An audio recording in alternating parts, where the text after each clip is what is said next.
नमस्कार साथियों, मैं संजय कुमार आप सभी का प्रतियोगी शिक्षा यूट्यूब चैनल पर स्वागत करता हूं। हमने भारतीय भूगोल में चैप्टर फर्स्ट भारत की अवस्थिति और विस्तार के अंतर्गत 7वें पार्ट में भारत की जलीय सीमा के बारे में अध्ययन किया था। आज के इस 8वें पार्ट में हम इससे बनने वाले तमाम प्रश्नों के बारे में पढ़ेंगे। तो बताइए, क्या पिछले वीडियो लेक्चर में मैंने आप लोगों को बताया था कि भारत की जलीय सीमा से या फिर भारत की तटीय सीमा से कुल कितने राज्य लगे हुए हैं? कुल 9 राज्य लगे हुए हैं। और इन 9 राज्यों में गुजरात से लेकर के पश्चिम बंगाल तक कुल कितनी लंबाई है? तो भारत की मुख्य भूमि की कुल कितनी लंबाई है? 6100 किलोमीटर। क्या बताया था मैंने? लंबाई कुल 6100 किलोमीटर। तो बताइए, क्या और भी भारत के और भी तो कोई क्षेत्र है? जैसे यहाँ पर बंगाल की खाड़ी में एक भारत का द्वीप समूह है, अंडमान निकोबार द्वीप समूह। इसी प्रकार से यहाँ पर अरब सागर में एक द्वीप समूह है, कौन सा? मालदीव। और ऊपर हमारा क्या है? लक्षद्वीप। तो लक्षद्वीप पर हमारा अधिकार है, तो लक्षद्वीप भी क्या है? हमारा ही द्वीप समूह है। तो बताइए, क्या इनकी भी कुछ तटीय सीमा होगी? क्या बताइए, क्या अंडमान निकोबार द्वीप समूह की भी कुछ तटीय सीमा होगी? निकोबार द्वीप समूह की भी कुछ तटीय सीमा होगी। इसी प्रकार से बताइए, क्या इस लक्षद्वीप समूह की भी, जो भारत के क्या है, पूर्व में है, इसकी भी कुछ तटीय सीमा होगी? तो लिखिएगा, लक्षद्वीप समूह की भी कुछ तटीय सीमा होगी। और क्या यहाँ पे दादर और नागर हवेली है? तो ये भी क्या है? जलीय सीमा बनाता है, तो उसकी भी कुछ तटीय सीमा होगी। दादर और नागर हवेली अभी तो इसका विलयीकरण कर दिया गया है। तो इन सभी को मिलाकर के यदि हम भारत की कुल तटीय सीमा की बात करें तो कितनी? 7516.6 किलोमीटर होती है।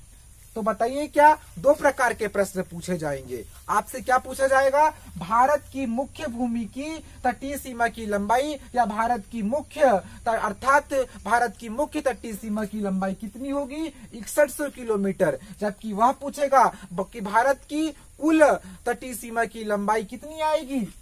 भारत की कुल तटीय सीमा की लंबाई कितनी होगी? 7516.6 किलोमीटर। तो आशा करता हूं इसे आप नोट कर लेंगे।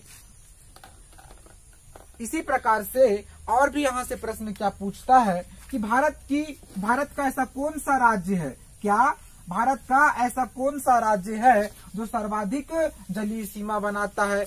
क्या बोला मैंने कहा कि भारत का ऐसा कौन सा राज्य है जो सर्वाधिक जलीय सीमा बनाता है। तो कौन सा राज्य है? ये है गुजरात। तो बताइए, क्या गुजरात यहाँ से चालू होता है, फिर यहाँ मुड़ता है, फिर यहाँ से। तो आप स्वयं देख सकते हैं, यहाँ से बनाने वाले सभी राज्यों में आप देख सकते हैं कि सर्वाधिक कौन बना सकता है? गुजरात ही तो बनाएगा ना।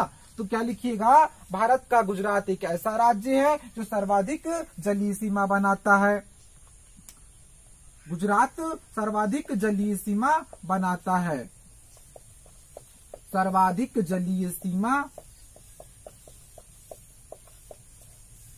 कितनी किलोमीटर? वह बनाता है 1214 किलोमीटर। और कुछ किताबों में क्या हुआ है? 1200 किलोमीटर भी लिखा हुआ है। वो बात ये है 1200 किलोमीटर और 1214 किलोमीटर में कि यहाँ पर पाया जाता है कच्छ का रण। तो कच्छ के रण में जब बरसात होती है तो वहां पर पानी भर जाता है 14 किलोमीटर अंदर तक, और जब बरसात नहीं होती है तो पानी क्या होता है? सूख जाता है। तो जब बरसात होती तब मापा जाता है, तो कुल लंबाई क्या आती है? 1214 किलोमीटर। और जब बरसात नहीं होती है, गर्मी के दिनों में लंबाई मापी जाती है, तो लंबाई क्या आती है? 1200 किलोमीटर। इसलिए आप क्या याद रखेंगे? अप्रॉक्स याद कर लीजिएगा, 1200 किलोमीटर।